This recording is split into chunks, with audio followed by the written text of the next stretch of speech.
नमस्कार साथियों, मध्य प्रदेश में प्रमोशन की प्रक्रिया बहुत ही तेज़ी से आगे बढ़ रही थी और बहुत फटाफट प्रमोशन की लिस्ट निकल रही थी। इससे सारे कर्मचारियों में एक तरह से खुशी की लहर दौड़ रही थी कि बरसों से रुके उनके प्रमोशन अब हो गए हैं।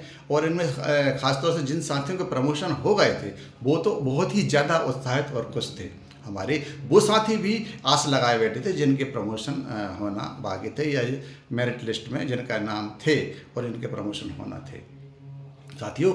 लेकिन यह प्रमोशन की प्रक्रिया धीरे धीरे शिक्षा विभाग तक आते आते और शिक्षा विभाग में मैं कहूँ कि हमारे अध्यापक संवर्ग जिसमें हमारे प्राथमिक शिक्षक, माध्यमिक शिक्षक और उच्च माध्यमिक शिक्षक शामिल हैं, इनके प्रमोशन पर आते आते यह प्रक्रिया बहुत ही धीमी हो गई है साथियों।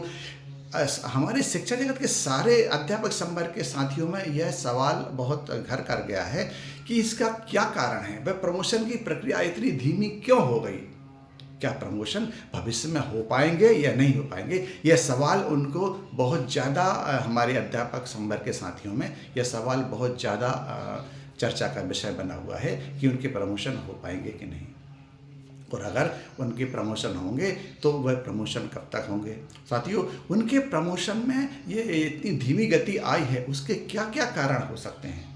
साथियों, मैं प्रदीप कुमार मिश्रा आपसे आज के इस वीडियो में इसी विषय पर चर्चा करने जा रहा हूं कि यह प्रमोशन की प्रक्रिया अगर धीमी हुई है तो उसके क्या क्या संभावित कारण हो सकते हैं। और साथियों, अगर वो कारण हैं और सरकार उनको हम सबका विश्वास भी है कि सरकार उन कारणों को हटाने की या उनकी जो समस्या है उसको सॉल्व करने की कोशिश कर रही है साथियों, और अगर सरकार इन समस्याओं को हल करने की कोशिश कर रही है तो सरकार के क्या कदम भविष्य में हो सकते हैं जिनके आधार पर हमारे इन साथियों को प्रमोशन दिया जा सकता है। इन सारे विषयों पर चर्चा मैं आज के इस वीडियो में आपसे करने जा रहा हूं। बने रहिए मेरे साथ और देखते रहिए। साथियों, वीडियो हम आगे बढ़ें उससे पहले मेरे उन तमाम साथियों से निवेदन है जिन्होंने अभी तक मेरे चैनल को सब्सक्राइब नहीं किया है, वो फटाफट चैनल को सब्सक्राइब कर लें, वीडियो को लाइक करें और अपने तमाम साथियों तक इस वीडियो को जरूर शेयर करें जो हमारे इस पदोन्नति की आस लगाए बैठे हैं या जिनकी पदोन्नति अभी ड्यू है और उनको ऐसा लग रहा है कि उनकी पदोन्नति हो सकती है। बने रहिए मेरे साथ। साथियों, हम जानते हैं कि मध्य प्रदेश के माननीय मुख्यमंत्री मोहन यादव जी की यह इच्छा थी कि मध्य प्रदेश के समस्त कर्मचारी जो प्रमोशन के योग्य हैं उनको प्रमोशन दिया जाए, क्योंकि यह बहुप्रतीक्षित प्रमोशन था। लगभग 10 वर्षों से इसकी आस लगाए बैठे थे कि उनका प्रमोशन हो जाए। सरकारी कर्मचारी जो प्रमोशन के योग्य थे वो आस लगाए बैठे थे कि जल्द से जल्द उनका प्रमोशन हो जाए। हाई कोर्ट में लंबित होने के बाद भी माननीय मुख्यमंत्री ने जब देखा कि प्रमोशन डी है तो क्यों ना उनके प्रमोशन किया जाए, और अगर जो भी हाई कोर्ट का यह केस का जो डिसीजन होगा उस पर यह प्रमोशन आधारित होंगे। जो भी डिसीजन होगा उसके अनुरूप प्रमोशन अगर पक्ष में फैसला आएगा तो उस प्रमोशन एज इट इज़ रहेंगे, और अगर प्रमोशन की जो प्रोसेस है उसके अगेंस्ट कोई अगर फैसला आता है तो उसके हिसाब से प्रमोशन को एडजस्ट कर दिया जाएगा या प्रमोशन वापस भी लिए जा सकते हैं। यह इच्छा थी, लेकिन फिलहाल इस प्रक्रिया को ना रोका जाए और प्रमोशन चालू रखे जाए, यह माननीय मुख्यमंत्री जी की इच्छा थी। और उन्होंने मध्य प्रदेश के जो पदोन्नति नियम 2025 बने थे, सरकार द्वारा जो पदोन्नति नियम 2025 बनाए थे उनके आधार पर प्रमोशन की प्रक्रिया शुरू कर दी। साथियों, मध्य प्रदेश के पदोन्नति नियम 2025 में अब जो प्रमोशन ड्यू रह गए उनके विषय में चर्चा कर रहा हूँ। यह वरिष्ठता सह उपलब्धता के आधार पर प्रमोशन किए जाना है। पदोन्नति नियम में ये बात है कि वरिष्ठता से उपलब्धता। अगर वरिष्ठता से उपलब्धता की बात मैं करूं तो वरिष्ठता मतलब जो मेरिट वरिष्ठता की सूची जो रहती है, वरिष्ठता की सूची में हमारे जो साथी आते जाएंगे उनको प्रमोशन वरिष्ठता के आधार पर दिया जाएगा। लेकिन वो जिस पद के योग्य हैं वो अगर वह पद खाली भी होना चाहिए। उपलब्धता मतलब वह पद आपका अगर उपलब्ध है तो आपको प्रमोशन मिलता जाएगा। अगर पद उपलब्ध नहीं है तो जब पद उपलब्ध होगा तब आपका प्रमोशन। साथियों, इसी प्रकार शिक्षक संवर्ग के अध्यापकों के प्रमोशन के लिए सरकार द्वारा तैयारी भी कर ली गई थी और शिक्षा विभाग के प्राथमिक शिक्षक, माध्यमिक शिक्षक और उच्च माध्यमिक शिक्षकों की वरिष्ठता सूची भी तैयार कर ली गई थी। वरिष्ठता सूची पहले से भी तैयार थी क्योंकि लास्ट ईयर 2025 में हमारे उच्च पद प्रभार इन साथियों को दिए गए थे और वरिष्ठता सूची के आधार पर ही उच्च पद प्रभार दिए गए थे, इसलिए वो लगभग तैयार तो थी, लेकिन उसमें और भी जो संशोधन करना थे वो कर लिए गए थे। सरकार द्वारा तैयारी पूरी कर ली गई थी, लेकिन उसके बाद भी प्रमोशन की प्रक्रिया में थोड़ी धीमी हो गई। इसके क्या कारण हो सकते हैं? साथियों, इसके बहुत बड़ा कारण, सबसे बड़ा कारण, बहुत से कारण हो सकते हैं। उसमें से सबसे बड़ा कारण तो हम सब जानते हैं कि प्राथमिक शिक्षक और माध्यमिक शिक्षक के लिए जो कक्षा 1 से 8 पढ़ाते हैं, उनके लिए सबसे बड़ा कारण टीईटी का एग्ज़ाम है। साथियों, सरकार भी यह चाहती है कि माननीय सुप्रीम कोर्ट का जो डिसीजन है, माननीय सुप्रीम कोर्ट का यह डिसीजन है कि कक्षा से 1 से 8 पढ़ाने वाले समस्त शिक्षक साथी जिनको प्रमोशन अगर उनको चाहिए रहेगा तो उनको टीटी एग्ज़ाम क्लियर करना जरूरी रहेगा। टीटी एग्ज़ाम बिना पास किए वो प्रमोशन नहीं ले सकते हैं, चाहे उनकी सेवा में कितने भी वर्ष का समय रह गया हो, चाहे वो किसी भी वर्ष के हों। साथियों, अगर 2010 के बाद वाले हमारे जो साथी हैं वो ऑलरेडी टीटी एग्ज़ाम क्रॉस करके आए हैं, इसलिए उनको टीटी एग्ज़ाम नहीं देना रहेगा। लेकिन जो साथी 2010 से पहले वाले हैं उनको टीटी एग्ज़ाम देना रहेगा। हालांकि इस बात में एक पैंच और फंसा है कि 2005 और 2008 में जिन साथियों ने एग्ज़ाम दिया था, जिनकी नियुक्ति 2006-07 में हुई है या जिनकी नियुक्ति 2008 के एग्ज़ाम के बाद 9 और 10 में हुई है, उन साथियों को भी टीईटी से राहत दिलाने के लिए सरकार ने माननीय सुप्रीम कोर्ट में याचिका दायर की है। सरकार ने भी इन साथियों की व्यथा को माना कि वास्तव में इन्हें जो एग्ज़ाम दिया था, जो परीक्षा पास कर गया थे, वह पात्रता परीक्षा ही थी। इसलिए सरकार ने इनकी बात को माननीय सुप्रीम कोर्ट में रखा है और यह बात कही है कि ये जो साथी 2005 और 2008 में जिनने एग्ज़ाम दिया है, जो 2005 से 2010 के बीच नियुक्त हुए हैं, उन साथियों ने जो एग्ज़ाम दिया है वो शिक्षक पात्रता परीक्षा ही थी। इसलिए इन साथियों की टीईटी का एग्ज़ाम ना लिया जाए, यह बात मध्य प्रदेश की सरकार ने माननीय सुप्रीम कोर्ट में रखी है। अब जो भी फैसला हो साथियों, अगर यह फैसला इन शिक्षकों के पक्ष में आ जाता है तो कम से कम इन शिक्षक साथियों को तो टीईटी एग्ज़ाम नहीं देना रहेगा और इनके प्रमोशन का रास्ता साफ हो जाएगा। मतलब इनको बगैर टीईटी दिए इन साथियों के प्रमोशन हो सकते हैं और सरकार को एक बहुत बड़े शिक्षक साथियों के प्रमोशन करने के लिए एक रास्ता खुल जाएगा। और अगर यह जो डिसीजन माननीय सुप्रीम कोर्ट का जो डिसीजन है वो अगेंस्ट आता है तो 2010 से पहले वाले समस्त शिक्षक साथियों को प्रमोशन के लिए टीईटी देना रहेगी। यह सबसे बड़ा अड़ंगा है। यह हमारे प्राथमिक और माध्यमिक शिक्षक साथियों के लिए है।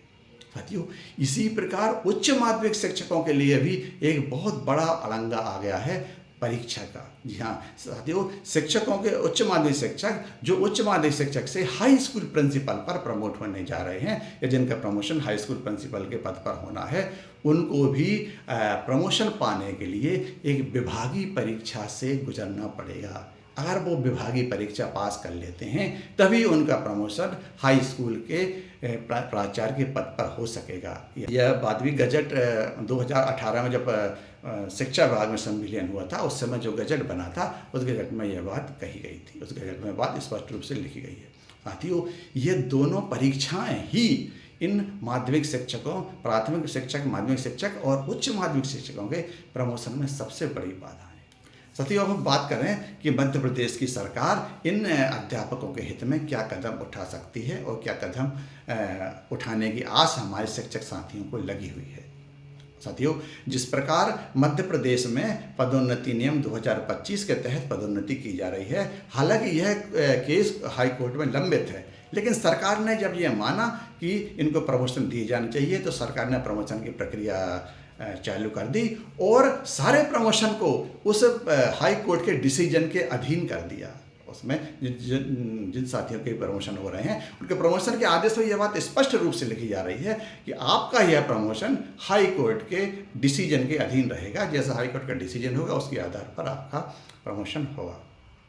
साथियों, सबके मन में यही बात है। मध्य प्रदेश के जो प्राथमिक शिक्षक और माध्यमिक शिक्षक और मैं कहूँ तो उच्च माध्यमिक शिक्षक, सभी प्रकार के इन अध्यापक संवर्ग के साथियों में यह आस लगी हुई है कि सरकार अगर चाहे, सरकार की अगर मंशा पॉजिटिव रहेगी तो सरकार हमारे इन साथियों को प्रमोशन दे सकती है। आदेश में यह बात स्पष्ट रूप से लिखी जा सकती है कि आपका भी यह प्रमोशन आपके एग्जाम के अधीन रहेगा। साथियों, एग्ज़ाम के अधीन रहेगा मतलब सरकार चाहे तो हमको टाइम पीरियड दे सकती है। जैसे माननीय सुप्रीम कोर्ट ने डिसीजन में टाइम पीरियड दिया है कि आपको 3 वर्ष के भीतर यह एग्ज़ाम क्रॉस करना रहेगा। 3 वर्ष के भीतर अगर आप एग्ज़ाम पास नहीं कर पाए तो आपकी सेवाएं समाप्त कर दी जाएंगी। सरकार इसी प्रकार से हमारे इन शिक्षक संवर्ग के साथियों को भी टाइम लिमिट दे सकती है कि आपका प्रमोशन तो हो गया है, आपका प्रमोशन हो चुका है, लेकिन यह प्रमोशन तभी मान्य होगा जब आप यह अपना एग्ज़ाम, जैसे प्राथमिक और माध्यमिक शिक्षकों के लिए बात कहूँ तो टीईटी एग्ज़ाम है, तो जब आप यह टीईटी एग्ज़ाम पास कर लेंगे तब से आपका प्रमोशन माना जाएगा। इसी प्रकार हमारे उच्च माध्यमिक शिक्षकों के लिए भी यह बात रखी जा सकती है कि आप जब यह एग्ज़ाम क्रॉस कर लेंगे, जब एग्ज़ाम पास कर लेंगे, तब आपका प्रमोशन और विभागीय परीक्षा, जो उच्च माध्यमिक शिक्षकों को हाई स्कूल प्रिंसिपल पद पर प्रमोट होने के लिए जिस उच्च माध्यमिक शिक्षक जिससे विभागीय परीक्षा की बात कही जा रही है, जब वह विभागीय परीक्षा आप पास कर लेंगे तब से आपका प्रमोशन माना जाएगा।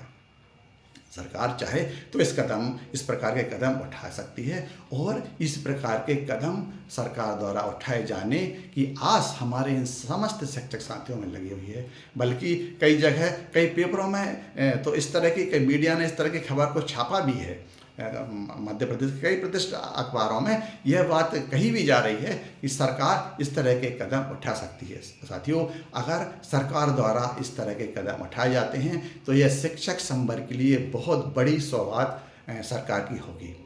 और मैं कहूँ तो इससे समस्त शिक्षा जगत के समस्त साथी बहुत ज़्यादा खुश नज़र आएंगे, उनके चेहरे पर खुशी आ जाएगी। साथियों, एक तरह से एग्ज़ाम तो उनको देना ही रहेगा, एग्ज़ाम पास तो करना ही रहेगा, लेकिन एक तरह से यह आस जाग जाएगी कि हमारा प्रमोशन, चूँकि प्रमोशन लिस्ट में नाम है, और अगर हम यह परीक्षा पास कर लेंगे तो हमारे लिए दोहरी खुशी की बात होगी। एक तरह से तो हम जो प्रमोशन तो हमको मिल ही जाएगा, और दूसरी अपनी सर्विस को कंटिन्यू करने के लिए भी टीईटी एग्ज़ाम पास करने की बात है, तो टीईटी एग्ज़ाम सर्विस कंटिन्यू करने के लिए तो ज़रूरी है ही, और लेकिन अगर हम ये परीक्षा पास कर लेंगे तो हमारे प्रमोशन की बाधाएं भी सब समाप्त हो जाएंगी। साथियों, इस तरह सरकार हमारे इन शिक्षक संवर्ग, अध्यापक संवर्ग के साथियों को बहुत बड़ी सौगात दे सकती है। साथियों, हम सब शिक्षक संवर्ग के साथियों में यह आस जगी है कि सरकार इस तरह के पॉजिटिव कदम अध्यापकों के पक्ष में उठाए और इनको प्रमोशन की जो आस इनके मन में जगी है, हमारे जो समस्त कर्मचारियों ने जिस प्रमोशन का लाभ लिया है, उस लाभ से हमारे शिक्षक संवर्ग भी वंचित ना रह पाए, ऐसी इन शिक्षक संवर्ग के सभी साथियों में यह बात है और यह चर्चा का विषय भी बनी हुई है। अब देखते हैं साथियों कि सरकार द्वारा इस तरह का क्या कदम उठाया जा सकता है। साथियों, अगर आपको यह वीडियो मेरा अच्छा लगा हो तो इस वीडियो को अपने साथियों तक जरूर शेयर करना, लाइक करना और चैनल को सब्सक्राइब करना ना भूलें। साथियों, इस वीडियो में आप कमेंट्स करके यह बात भी ज़रूर बताएं कि सरकार द्वारा और कौन से कदम उठाए जा सकते हैं जो हमारे शिक्षक हितैषी और हमारे अध्यापक संवर्ग के चेहरे पर खुशी ला सकते हैं। ऐसे कौन से कदम हो सकते हैं। साथियों, इसी तरह शिक्षा विभाग और प्रमोशन की और अपडेट को लेकर मैं नेक्स्ट वीडियो में आपके सामने उपस्थित होऊंगा। तब तक के लिए जय हिंद, जय भारत।